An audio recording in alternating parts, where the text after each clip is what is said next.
ये समझना है कि इस प्रदेश की राजनीति किधर जा रही है। जो राजनीतिक पार्टियां हैं वो बहुत दोषी हैं हमारे लोकतंत्र को खराब करने के लिए। अब जैसे सोशल मीडिया पर आप सवाल करें सरकार से तो जनता ही आगे बढ़कर जवाब देना शुरू कर देती है कि आप सरकार को बेवजह कटघरे में कर रहे हैं, सिर्फ आलोचना कर रहे हैं। वो स्थिति अब जनता के बीच में चली गई है। वो उसको लगता है कि 5 साल में एक बार वोट करना है मुझे, मैं किसी को कर दूंगा। जो वोटर का शिफ्टिंग है, उस शिफ्टिंग के तहत अगर हम बात करें तो आपको कौन सा गठबंधन लगता है कि फिलहाल एज पर है? तो हम बोले ना कि दोनों ही गठबंधन ना चुनाव को बहुत लाइटली लिया हुआ है। पब्लिक भी बहुत कंफ्यूज्ड है। नमस्कार, सीधी बात में आप सबों का स्वागत है। और आज हम सीधी बात में बात राजनीति की ही करेंगे, क्योंकि अब धीरे धीरे बिहार में चुनाव परवान चढ़ने लगा है। प्रधानमंत्री की भी दो सभा हो चुकी है। महागठबंधन के महानायक तेजस्वी यादव भी अब घर से 20 दिन बाद निकले हैं। मैदान में डटे रहने की उम्मीद के साथ कल उनकी सभा भी हुई है। 5 जगहों पर उन्होंने अपनी सभा भी की है। इस बार लेकिन एक बड़ा फर्क दिख रहा है, जिस वजह से हम बार बार कहते रहे हैं कि ये चुनाव बहुत ही निरस चुनाव है। हो सकता है कि छठ के बाद स्थिति बदले, लेकिन बहुत कुछ बदलता हुआ दिख नहीं रहा है। बिहार भी देश के अन्य राज्यों की तरह धीरे धीरे शिफ्ट कर रहा है। वोटर जो है एक खास माइंडसेट के खास पार्टी और गठबंधन के साथ शिफ्ट, लगभग 60% वोटर अपने अनुसार एक पॉकेट में है, उसमें बाएं दाएं नहीं होना है। 40% में सब लोगों की दावेदारी है कि 40% में जो भी ले।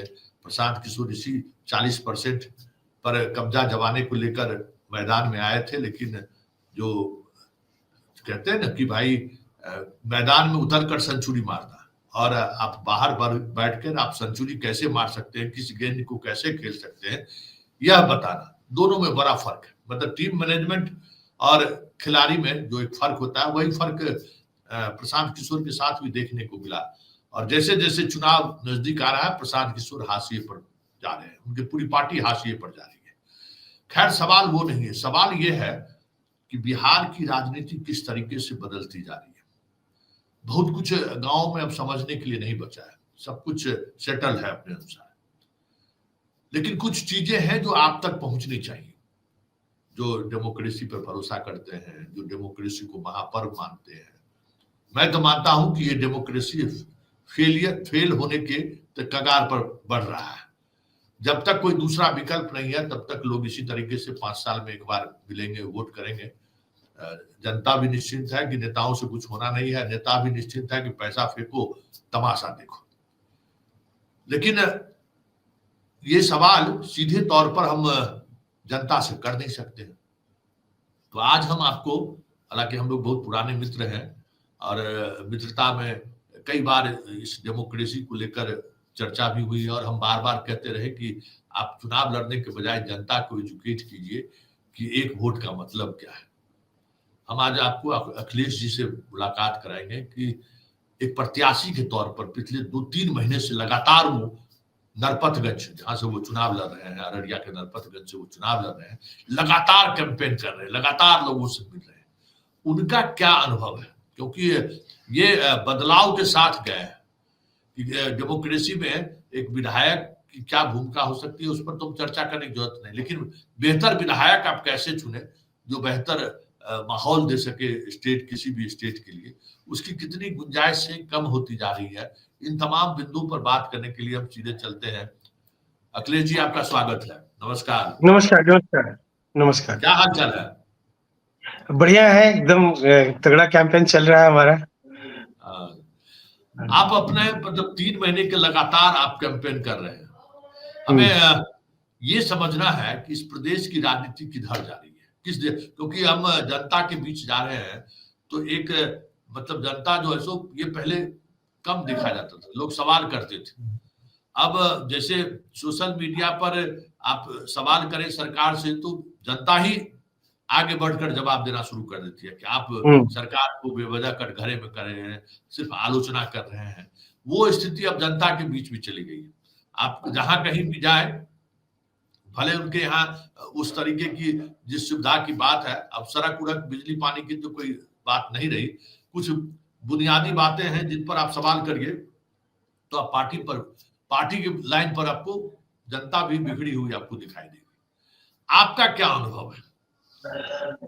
देखिए, मेरा तो बहुत स्पष्ट अनुभव है। कई बार आपसे बात हुई थी मेरी, तो जब आपने बोला कि चुनाव लड़ने से ज़्यादा ज़रूरी है कि लोगों को पॉलिटिकली एडुकेट किया जाए, जो हम लोग बोलते हैं ना राजनीतिक चेतना का प्रचार-प्रसार। तो हमको मतलब ये आपके मन से कई बार पहले भी मैंने स्वीकार किया इस चीज़ को, अभी भी हम कर रहे हैं। तो हमने पूरा मॉड्यूल को शिफ्ट किया। तो अब हमारा जो अभियान है ना, वो ज़्यादा इस बात पे फ़ोकस रहता है कि हम लोगों को पॉलिटिकली अवेयर करें और जो पॉलिटिकल डिस्कोर्स की बात है, वो होनी चाहिए। तो हम चुनावी क्रम में एक चीज़ को अनुभव किए कि राजनेताओं ने पिछले जब अगर देखेंगे 2-3 दशक, 4 दशक में, तो धीरे-धीरे लोगों को खराब किया। जनता का इसमें हम बहुत दोष नहीं मानते हैं। ये जो हमारे लोग हैं, जो कह सकते हैं कि राजनीतिक मठाधीश लोग हैं, तो ये अपना-अपना हाउस चलाने के लिए, अपना-अपना सत्ता को पोषित मतलब अपना-अपने सत्ता को संरक्षित रखने के लिए, लोगों को डिवीज़न के इस पे धीरे-धीरे, धीरे-धीरे करके डिवाइड करते गए। एक आम पब्लिक के नज़रिए से देखिए तो हमको लगता है जैसे मैं विधायकी का चुनाव लड़ रहा हूँ, तो मेरे लिए वो एक मिशन है कि हमको विधायक बनना है या हमको एक मान लीजिए फाइट करना है।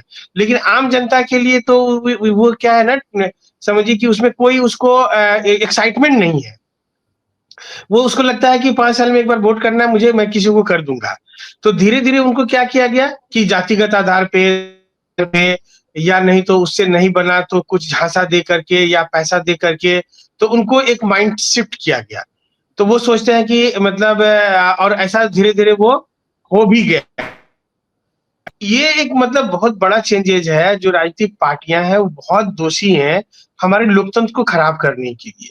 अगर आप एक देखिए कि एक चीज़ हम महसूस किए, हमको लगता है ये गुप्त मतदान में मतलब है कि किसी को पता नहीं होता कि कौन किसको वोट करेगा। लेकिन आज के डेट में आप ये बहुत आराम से पता कर सकते हैं कि ये टोला किसको वोट किया है। तो ये गुप्त तो रहा नहीं। मतलब जो एक डेमोक्रेसी का गुप्त मतदान का अवधारणा है, जो उसका फिलॉसफी है, वो तो खत्म हो गया ना। हमको ये पता है कि फलना टोला, फलना जाति का लोग है, इसको वोट करेगा। तो वहाँ तो मतलब कुछ समझिए कि गुप्त रहने का कुछ बचा ही नहीं। वो कुछ भी हिडन नहीं है, सब कुछ ओपन है। तो ये स्थिति कौन कैसे आया? मान लीजिए लोगों को जब हम घूम-घूम करके लोगों से बात कर रहे हैं, तो 1 टू 1 जब 1 घंटा हम बात करते हैं, तो उनका आँख खुलता है और तब वो बोलते हैं कि आपके जैसे हज़ारों लोगों की ज़रूरत है इस डेमोक्रेसी को बचाने का। और आप मानिए कि जो लोग बोलते हैं ना कि पब्लिक नहीं समझती है, तो वो लोग ज़्यादा दोषी हैं। ऐसा अक्सर आप सुनेंगे पढ़े-लिखे लोगों से, जो संभ्रांत लोग हैं, जो तथाकथित इंटेलेक्ट सोसाइटी का कहते हैं अपने आप को, तो वैसे लोग ऐसा बोलेंगे कि पब्लिक ऐसा हो गई है। लेकिन मैं आम पब्लिक के बीच जाता हूँ, एक छोटा मज़दूर क्लास का जो टोला है, वहाँ जाते हैं। जब वहाँ उनसे बात करते हैं कि आपके वोट का कीमत ₹500 या आपके वोट का कीमत जाति नहीं है, धर्म नहीं है, तो वो समझते हैं मेरी बात को। ऐसा नहीं कि वो नहीं समझते, वो नकारते नहीं हैं। और यही वजह है कि जो पिछला 3 महीना हम मेहनत किए, तो यहाँ एक नैरेटिव बिल्ड हुआ है और वो नैरेटिव इतना स्ट्रॉन्ग बिल्ड हुआ है कि अभी समझिए यहाँ जो नरपतगंज की बात करिएगा, तो सीधा फाइट मतलब मेरे और एनडीए प्रत्याशी में है। और मतलब महागठबंधन का प्रत्याशी आउट है, बाकी जो एक बागी उम्मीदवार हैं महागठबंधन के, वो एकदम आउट है। तो ये मेरा जो मेहनत किया हुआ है, तो लोग समझने लगे हैं। तो मैं ये नहीं मान सकता हूँ कि पब्लिक दोषी है। दोषी राजनेता है, जो अब जैसे देखिए कि एक साथ अगर मान लीजिए 100 दुकान आप चाउमीन का लगा दीजिएगा, तो जिसको भूख लगेगी तो कोई ना कोई दुकान में चाउमीन ही खाएगा वो। तो अगर बीच में कोई लिट्टी का भी दुकान आ जाए, बीच में कोई अगर मान लीजिए चावल दाल का भी दुकान आ जाए, तो लोगों को लगेगा कि एक भी फूड है। तो अभी क्या हो रहा है, जितने भी राजनेता आ रहे हैं, तो वो मतलब फाउल मीन्स के तहत आ रहे हैं। वो हमेशा लोगों को गलत-गलत प्रलोभन दे रहे हैं। जब से ये पंचायती राज चुनाव हुआ, तब से लोगों को पैसा देने का आदत जो लगाया गया है, भोज-भात खिलाने का आदत लगाया गया है या तरह-तरह का उसको प्रिविलेज देने का तात्कालिक प्रिविलेज देने का आदत लगाया गया है, वो हमारे लोकतंत्र के लिए बहुत डैमेजिंग है। अब ये देखिए कि पार्टी के लोग मठाधीश एकदम कुंडली मार के बैठे हैं। उनको लग रहा है वो केवल जाति गिन रहा है कि इस जाति का लोग मेरा वोटर है। और जब कॉम्बिनेशन में देखिएगा तो 3 ध्रुव है यहाँ पे, एक राजद ध्रुव है, एक भाजपा ध्रुव है और एक जदयू ध्रुव है। इनका अपना अपना एक कुछ कोर वोट बैंक है, तो जो दो जिधर जिधर शिफ्ट करते हैं उधर पलड़ा भारी हो जाता है ऑटोमेटिक। तो एक ये बात है। अभी अगर हम एक और चीजों को ऑब्जर्व किए हैं कि ऐसा लग रहा है कि राजनीतिक पार्टियां चुनाव नहीं लड़ रही है, जनता मतलब जो अपना करेगी करेगी, और उनके तरफ से कुछ भी ऐसा नहीं किया जा रहा है जिससे कि लगे कि चुनाव मतलब आप जैसे बोले ना कि चुनाव में कोई सरगर्मी नहीं दिख रहा है।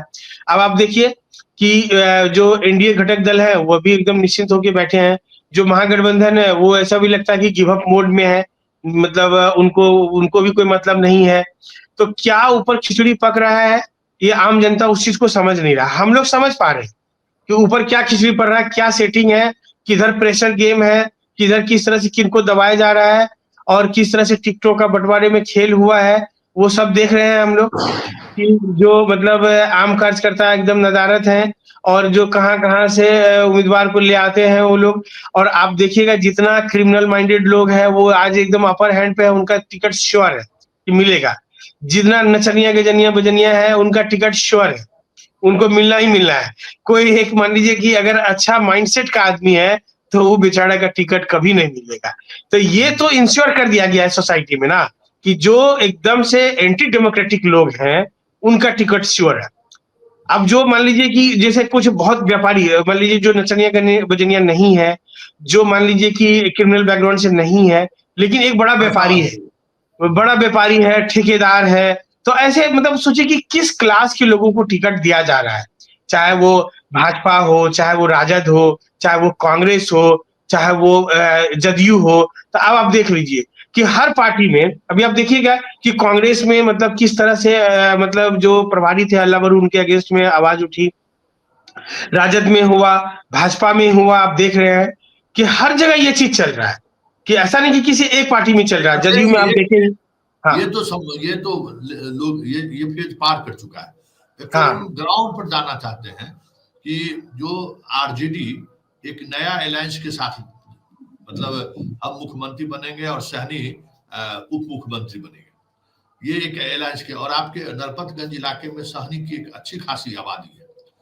सहनी का माइंड, क्योंकि हम देखिए सहनी को बार बार हम कहते हैं कि पिछड़ों की जब आपसी क्लैश हुआ तो आरजेडी को सबसे पहले छोड़कर जाने वाला अगर कोई पिछड़ा वर्ग था तो वो सहनी था।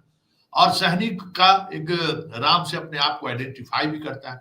मुकेश सहनी भी बात जब सहनी की राजनीति की करेगा तो वो राम से ही आइडेंटिफाई करता है। तो राम का तो नायक भाई आज के तारीख में बीजेपी है।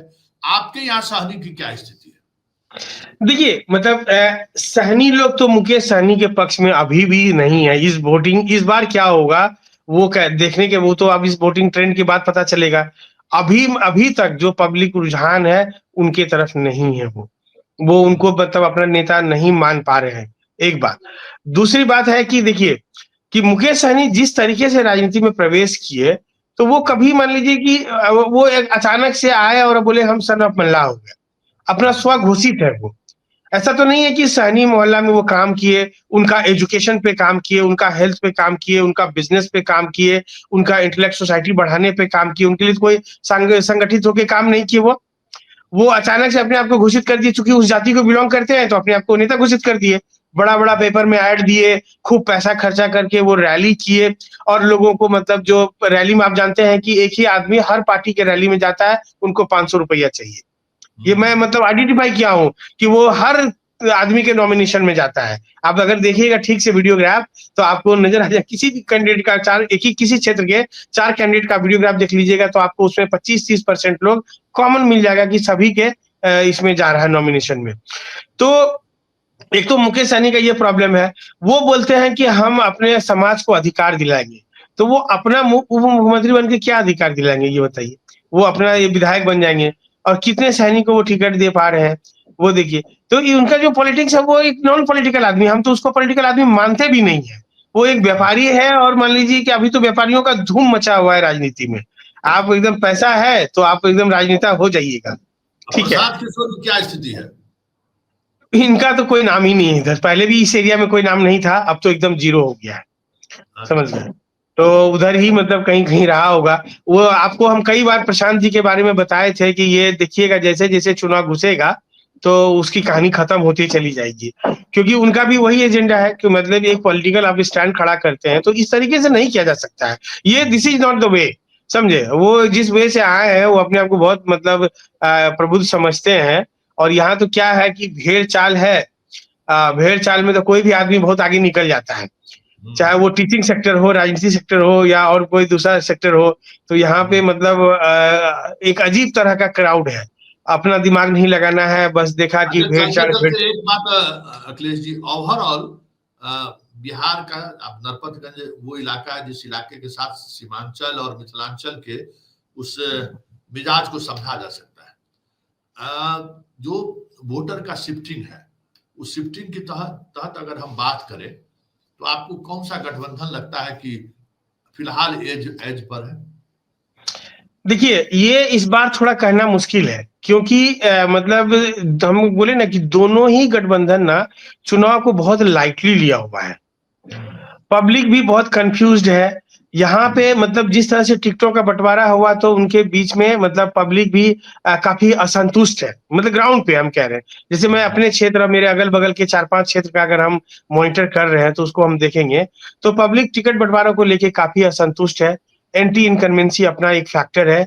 तो वो अगर मान लीजिए जहां जहां एक अच्छा उम्मीदवार होगा जो दोनों में से किसी गठबंधन का नहीं रहेगा, तो वो इस बार बहुत बड़ी भारी संख्या में बाजी मारेगा पूरे बिहार में, नहीं देखिए, देखिएगा। ये तो अखिलेश जी वो तो बहुत लिमिटेड होगा, मतलब हाँ आप जैसे लोग, बहुत कम लोग हैं जो राजनीति में इस तरीके से चीजों को देख रहे हैं। बाकी जो इंडिपेंडेंट है भी, तो वो उस वही राजनीति कर रहे हैं जो राजनीति बड़ी हाँ, मात्रा मतलब में, वो पार्टी जैसे कि पार्टी जैसा बाहर। कर रही है वैसा ही कर रही है, हाँ वैसे हाँ, कर। हाँ, हाँ, लेकिन देखिए तो वो ये जब देखिए आप अगर शिफ्ट का बात कीजिएगा ना तो ये एकदम क्लियर है, इसमें मतलब कहीं कोई इफ बट नहीं है कि यहाँ 3 ध्रुव है, और 3 ध्रुव में से जो हम लोग पिछले 20-30 साल का राजनीति को अगर देखेंगे तो इसमें जो 2 ध्रुव जिधर गया है उधर की सरकार, मतलब उधर मतलब उधर पलड़ा भारी रहता है इसमें, क्योंकि वोट तो अभी भी कास्ट कैलकुलेशन पे चलता है ना, मतलब उसमें तो कोई डिनाइल नहीं है, कोई उसमें मतलब उसको प्रतिरूप, मतलब आप उसको ये नहीं, उसको ये नहीं कह सकते हैं कि ऐसा नहीं है। तो जो कास्ट डायनेमिक्स है, जो वोट बैंक डायनेमिक्स है, तो उस 3 ध्रुव में से 2 ध्रुव जिधर रहेंगे तो उधर का पलड़ा ऑटोमेटिक भारी हो जाएगा। इसमें मतलब कोई रॉकेट साइंस नहीं है। और कोई रॉकेट साइंस नहीं है। और इसमें मतलब समझिए कि कोई एनालिसिस का जरूरत नहीं है, जो मीडिया वाले बहुत एनालिसिस करते हैं उसका कोई जरूरत नहीं है। अब है कि मान लीजिए अब इसको ब्रेक कब होता है, जैसे अगर मान लीजिए महागठबंधन बहुत एग्रेशन से चुनाव लड़ता है, अगर मान लीजिए राहुल गांधी लगातार पूरे 1 महीना यहाँ कैंप करते तो चीजें मतलब एक लगता है कि ये बदलाव संभव है, तो वो भी तो नहीं हो रहा है ना। तो अगर मान लीजिए कि अखिलेश जी, एक आखिरी सवाल हम करते हैं। महागठबंधन, हाँ, आप बताइए।